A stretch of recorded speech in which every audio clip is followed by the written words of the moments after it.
Epic battle স্কেন্সের নতুন একটি video নিয়ে চলে আসলাম।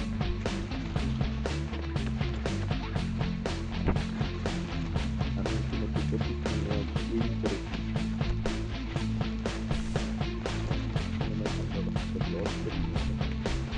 দেখা যাক সেটা জিততে পারি।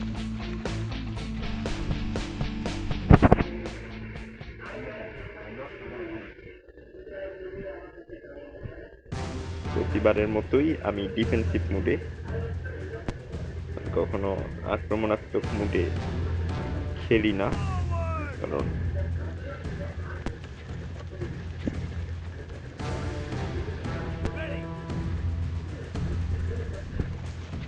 অন্যগুলাকে যদি আগেই লেলিয়ে দিই তাহলে ম্যাচ জিতা পরবর্তীতে কষ্টকর হয়ে যায়।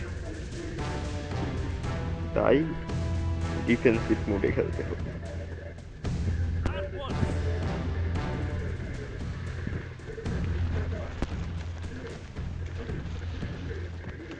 যে শত্রু বাহিনীর গতিবিধি লক্ষ্য করছি, তারাও দ্রুত গতিতে এগিয়ে আসছে। তাদেরকে মোকাবেলা করতে আমার লেদার বাহিনী লাগবে। লেদার বাহিনী ছাড়া কোনোভাবেই তাদের মোকাবেলা করা সম্ভব হবে না।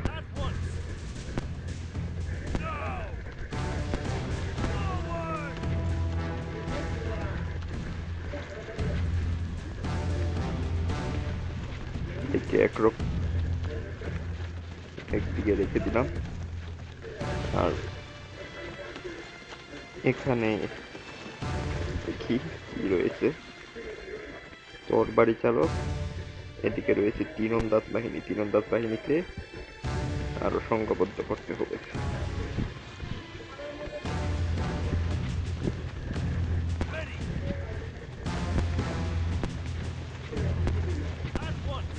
বেতার বাহিনী একটু বেশি দূরে চলে যাচ্ছিল,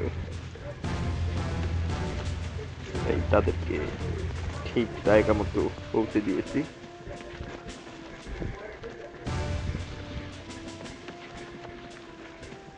শত্রুরা এগিয়ে আসছে। কিং অনেক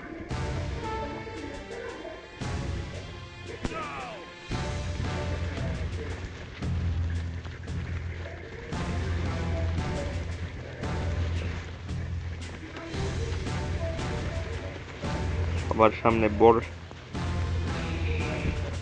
সাঁতারি বাহিনীকে রেখে তার পিছনেই আছে তীরন্দাজ। কিন্তু বর্ষাধারী বাহিনী এখানে রেখে লেদার বাহিনীকে এখান থেকে সরিয়ে নিতে হবে, কারণ অলরেডি ওই দিক থেকে আক্রমণ শুরু করে দিয়েছে। লেদার বাহিনীর প্রতিরোধ দরকার। ইতিমধ্যেই সমান সমান আছি, যেটা পিছিয়ে পড়েছি সেটা আশা করি এগিয়ে যাব। সামনে যাচ্ছে লেদার বাহিনী। লেদার বাহিনী বড় বিপদে পড়ে যাচ্ছে। লেদার পিছনে রেখে মানে লেদার বাহিনীকে বাঁচিয়ে রাখতে হবে। দেখুন আদিস খানবকে কাছে রাখতে হবে।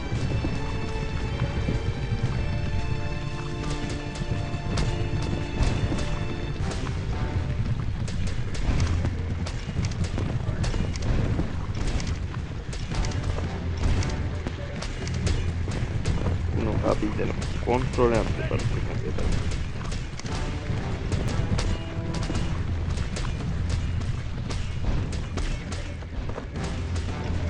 তবু আল্লাহ রহমতে এগিয়ে আছি, তবে ব্যবধানটা বেশি না। এইবার কিছুটা কন্ট্রোলে আনতে বেটার।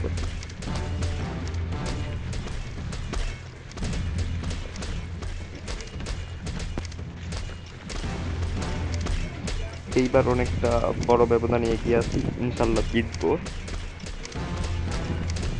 লেদার বাহিনী আমার অনেক বড় একটি শক্তি। এই বাহিনী কিছু হয়ে গেলে ম্যাচের নিয়ন্ত্রণ আমার হাতের বাইরে চলে যাবে। আক্রমণের লেজার এবং তীরন্দাজ।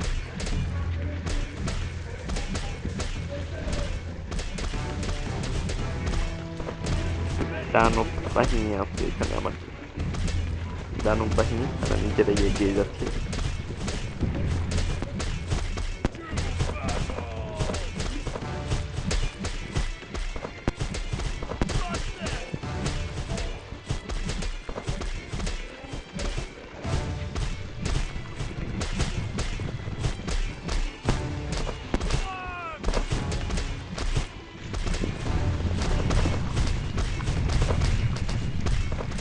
না, অনেক বড় ব্যবধান করে দিয়েছি, কারণ এখানে লেজার বাহিনী এবং তীরন্দাজ বাহিনী আছে।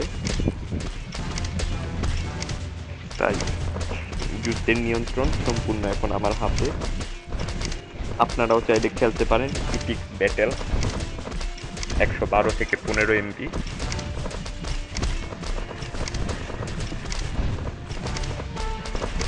আর অল্প কিছু শূন্য আছে।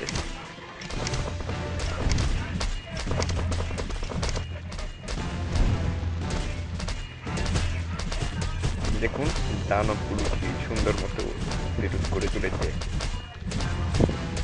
কিছুই না।